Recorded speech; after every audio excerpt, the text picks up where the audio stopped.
Good morning. Getting some miles in, right? You know, sometimes we're only made motivated by challenges that scare us a little. Something we might not be able to do. Something we might fail at. And in that case, if you fail, you gotta learn some resilience. Because you should push for things you could fail at. And things that sometimes failures happen. Well, David Goggins, who's I think about my age, just ran a 500-mile race in, I think, Oregon. Go through mountains. I think, is that called Sasquatch 500 or Bigfoot 500 or something like that? Obviously, something like that wouldn't scare me because I couldn't cover that much distance, period. But I've been afraid of the marathon for a bit. Been afraid of the marathon for a bit. After running one, aiming for a 6-hour marathon, I ended up with 6:42, bonked pretty hard, you know. But it was also very good for me to actually run the thing. You know, it wasn't a success time-wise, but I did finish the race, run it at the end. You know, there were some walking miles in there, for sure. Do I think I could improve 42 minutes on the marathon and get 6 hours? Well, I'm sure gonna try. And maybe I'll bonk again. I don't know. But I could get 6:41 and improve my time and not feel bad about that. But without a challenge that scares you, without something you might not succeed at, what's the motivation to get up and hit the pavement early in the morning before a day of work? It's the first day of school for my students. I'll see all of them there, excited to see everybody again. I love so many of my students. They're so great. And then there's some new ones who don't know me yet. And I'm sure we'll be best friends too. Well, teacher, student friends.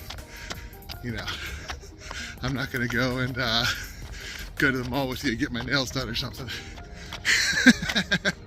That's not what kids do anyway. You can tell I'm a kid of the 90s. I'm not going to jump onto the Minecraft game. I might learn a song or two from it for the fun of it. Music's always fun. That's why I became a music teacher. Well, not moving fast. 2 days out from my 16-miler, which is what gave me the hope that I could actually do this. Gave me the hope that I could actually do this. Actually cover the distance again. And I'll cover the distance even if I'm too slow for a medal. I'll see everybody at Steamtown that's going. It's a great race. Colder than this at the start. It's 50 degrees here. It'll get hot, but it's 50 degrees right now.